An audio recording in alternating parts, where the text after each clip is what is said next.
अस्सलाम वालेकुम नाज़रीन, मैं हूं डॉक्टर सजाद बुखारी। बात करेंगे मोहब्बत, अमन, भाईचारा, इत्तेहाद व इत्तफाक और जोग्राफियाई सालमियत पर मुश्तमिल अहद रफ़ाकत के 75 साल।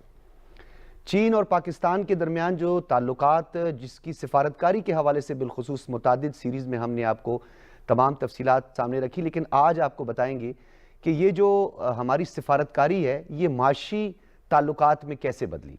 सबसे पहले बात करेंगे 2002 की, जब चीन और पाकिस्तान के दरमियान बाकायदा तौर पर एक मुआहदा हुआ और भारी माली और तकनीकी इमदाद से गवादर बंदरगाह की तरफ पेशरफ्त हुई और इसका एक मुआहदा तय पाया जो 2007 में मुकम्मल हुआ। उसके बाद हम बात करेंगे 2005 अर्ली हार्वेस्ट प्रोग्राम की। आज़ादाना तिजारत की तरफ पहला कदम था जिसके तहत दोनों ममालिक ने मखसूस अशिया, पाकिस्तानी फल और उसके साथ साथ अगर हम बात करें कपास और चीनी मशीनरी पर कस्टम ड्यूटी में नुमायां कमी लाई। ये बड़ी एक अहम पेशरफ्त थी क्योंकि हम सिफारती ताल्लुकात से माशी ताल्लुकात की तरफ बड़ी तेज़ी से बढ़ रहे थे। और फिर उसके बाद आज़ादाना तिजारती मुआहदा 2006 में तय पाया FTA, और चीनी सदर उस वक्त पाकिस्तान का उन्होंने एक दौरा किया, एक बड़ा एक अहम दस्तावेज़ पर दस्तखत हुए। इसका निफाज 2007 और दो तरफा तिजारत का हुजम जो कि 2002 में सिर्फ 1.3 बिलियन डॉलर था, इसे तेज़ी से आगे बढ़ाया गया। फिर हम बात करते हैं JF थंडर की, और JF-17 थंडर एक दिफाई मईशत के हवाले से बड़ी एक अहम पेशरफ्त थी। 2003 में पहली उड़ान और 2007 में तैयारों की पहली खेप पाकिस्तान के हवाले की गई, जिससे मकामी सतह पर तैयारा साजी को भी फ़रोग़ मिला। और नाज़रीन, आप जानते हैं कि JF-17 थंडर इस वक्त पूरी दुनिया में, आपने दुबई एयर शो में देखा, पाकिस्तान और चीन के इश्तराक से बनने वाला JF-17 थंडर जो कि इंतहाई अहमियत का हामिल है, उसकी जो इंपॉर्टेंस है वो सारी दुनिया जानती है। पाक चाइना जॉइंट इन्वेस्टमेंट कंपनी 2007, ये भी बड़ी एक अहम डेवलपमेंट थी। और नाज़रीन, 2008 में पाकिस्तान पीपल्स पार्टी का दौरे इक़्तिदार था और हुकूमत कायम होने के बाद सदर आसिफ अली जरदारी ने भांपा और चीन के साथ अपने ताल्लुकात को जदीद खतूत पर उस्तवार करने के लिए माशी अहदाफ का तयन किया, और माशी अहदाफ के हुसूल के लिए उन्होंने अपने रवाबित को मज़ीद गहरा करना था। सिविल, न्यूक्लियर और तवानाई ताउन। इस दौर में पाकिस्तान की तवानाई बहरान से निमटने के लिए चीन के साथ चश्मा 3 और चश्मा 4 न्यूक्लियर पावर प्लांट्स के लिए एक अहम माशी व तकनीकी मुआहदे पर दस्तखत हुए। और नाज़रीन, न्यूक्लियर एनर्जी के हवाले से हम जहाँ तक बात करते हैं, और चश्मा 3 और चश्मा 4 ये बड़ा एक अहम जो प्रोजेक्ट है। इसके साथ साथ सदर आसिफ अली जरदारी के मतवातिर दौरे, यानी पै दर पै दौरे, ताकि इस सिफारतकारी को माशी ताल्लुकात में बदला जाए और असर हाजिर के तकाज़ों से हमआहंग इसे किया जाए। इसी हवाले से कुछ अरसे के बाद चीन का दौरा करने की एक पॉलिसी जो है उन्होंने अपनाई।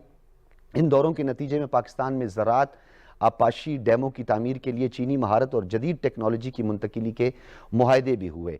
CPEC के हवाले से अगर हम बात करें तो ये इसकी इब्तदाई सोच का पेश खैमा साबित हुआ, और पाकिस्तान पीपल्स पार्टी की हुकूमत ने इस दौर में गवादर बंदरगाह के इंतजामात को सिंगापुर अथॉरिटी से चीन को मुंतकिल करने और काशगर से गवादर तक तिजारती राहदारी बनाने के तस्वुर में इब्तदाई बातचीत का बाकायदा आगाज़ हुआ, जिसने आगे चलकर CPEC की शक्ल इख्तियार की। और नाज़रीन, आगे चलकर हम आपको CPEC के दीगर जो डेवलपमेंट प्रोजेक्ट्स हैं और बेल्ट एंड रोड जो इनिशिएटिव है, रोड इंफ्रास्ट्रक्चर, रेलवे इंफ्रास्ट्रक्चर और जो डेवलपमेंट्स के काम हुए हैं, उस पर हम आपको तफसीलात आपके सामने रखेंगे। आज अपने जो मेहमान हैं, सबसे पहले जो इस्लामाबाद स्टूडियोज़ में उनके तारुफ करवाते चलें। खालिद मौजूद हैं, बैनुल-अक़वामी उमूर के माहिर हैं और एग्जीक्यूटिव डायरेक्टर हैं PRCCSF के। बहुत शुक्रिया आपकी तशरीफ़ आवरी का। खालिद तैमूर साहब, बहुत सारे नशेब व फराज से ये दोस्ती गुजरी है, चाहे आयरन ब्रदर्स कहें, हिमालयन फ्रेंड्स कहें, या बहुत सारी इसके लिए मिसालें दी जाती हैं। गवादर पोर्ट को स्पेसिफिक लेकर अगर हम बात करें तो उसकी एक स्ट्रेटेजिक इंपॉर्टेंस हमेशा से रही है। दोस्ती को जोड़ने में जहां कराक्रम हाईवेज का, शारे रेशम का बड़ा एक अहम रोल है, दूसरी तरफ ये जो गवादर पोर्ट को लेकर जब इसको डेवलप किया गया, और इस वक्त पॉलिटिकल फोर्सेस, और बड़ी अच्छी सना साहब ने भी बात की कि चाहे डिक्टेटरशिप रही हो, चाहे डेमोक्रेटिक गवर्नमेंट्स रही हो, सब ने चीन के हवाले से एक स्पेसिफिक मखसूस स्टांस ही रखा है।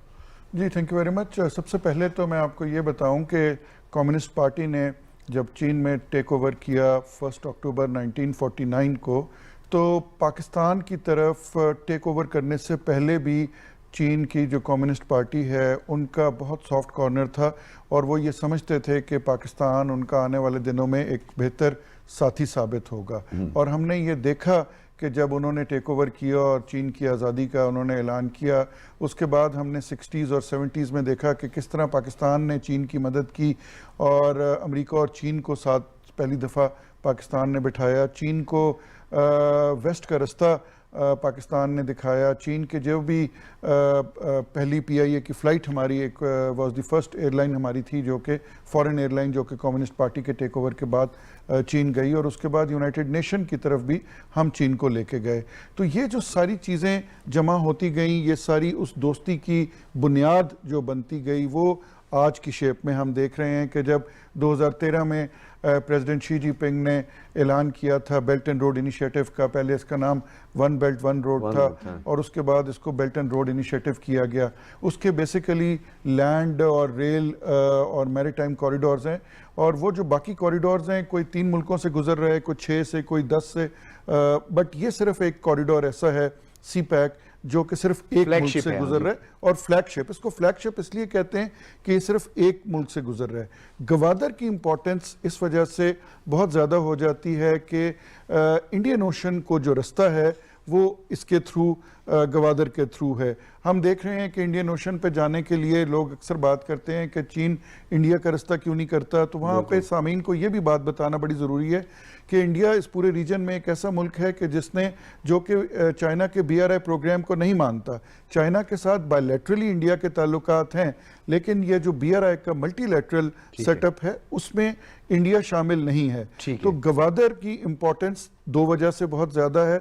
नंबर 1 ये कि गवादर जो है वो सेंट्रल एशिया को और CPEC के थ्रू चाइना को एक्सेस प्रोवाइड कर रहा है फॉर दी इंडियन ओशन।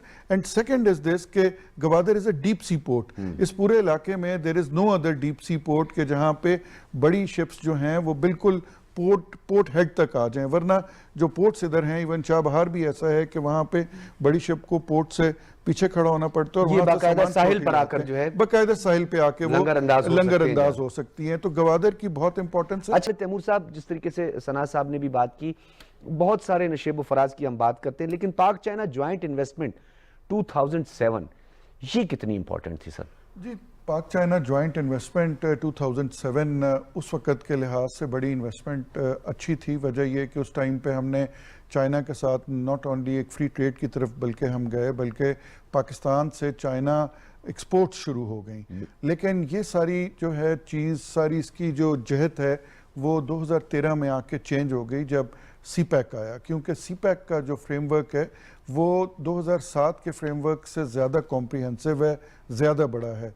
2007 को हम इसलिए ज़्यादा याद करते हैं कि ये वो टाइम है कि जिस वक्त डिप्लोमेटिक शिफ्ट से हमारा मैन्युफैक्चरिंग और इंफ्रास्ट्रक्चर पर बहुत ज़्यादा फोकस था। लेकिन 2007 से 2013 के दरमियान अगर देखा जाए तो उस वक्त मैन्युफैक्चरिंग और इंफ्रास्ट्रक्चर इतना ज़्यादा ट्रेवल करके इधर नहीं आया था। लेकिन अगर आप आज की बात करें, क्योंकि मैं अभी चाइना में होता हूं और B2B को मैं हैंडल कर रहा हूं, मैं सिर्फ आपको पिछले 2 साल के बारे में बता सकता हूं कि सितंबर में हमारे वज़ीर आज़म साहब जब बीजिंग गए थे तो मैं उधर था। वहाँ पे जब B2B कॉन्फ्रेंस हुई और अभी महीना पहले जब हॉन्जू में थे तब भी आई वॉज देयर, वो मैंने B2B कॉन्फ्रेंस अटेंड की। पिछले 2 साल के अंदर जिस लिहाज से चाइनीज़ कंपनियां पाकिस्तान आई हैं, जिस लिहाज से इन्वेस्टमेंट्स पाकिस्तान आई हैं, वो बड़ी अनप्रेसिडेंटेड है। जो CPEC जिसको हम 2.0 कहते हैं, ये बेसिकली ये क्या है?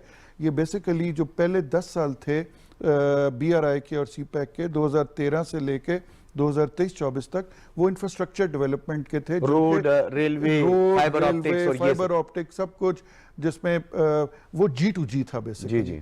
अब 2025 जनवरी से लेके आज तक की अगर आप बात करें पिछले 1.5 साल में, तो वो B2B की तरफ आता है और B2B में चाइनीज कंपनियां जो हैं B2B की तरफ तो हमने अब क्योंकि हमारी आगे सीरीज है इस तमाम इंफ्रास्ट्रक्चर के हवाले से भी हमने बात करनी है और भी बहुत सारे शोबों के हवाले से बात कीजिएगा। मैं पहले भी एक पोटेंशियल की भी बात कर रहा था। चीन ने भी भांप लिया था क्योंकि उसने अपनी वेस्टर्न साइड को भी डेवलप करना था, उसके इंफ्रास्ट्रक्चर को डेवलप करना था। वेस्ट टू वेस्ट भी उनको एक अट्रैक्ट किया इस चीज़ ने, वो भी एक मैटर करती है चीज़।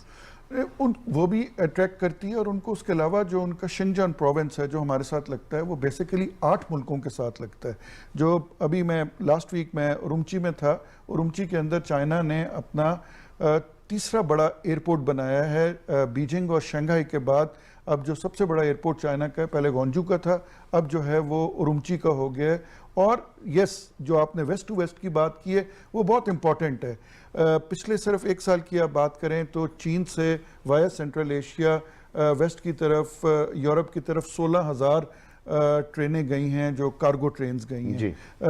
इस वक्त चीन की जो तजारत का हुजम है यूरोप के साथ, वो यूरोप के लिए, यूरोप की इतना तजारत का हुजम जो है वो किसी और मुल्क के साथ दुनिया का नहीं है।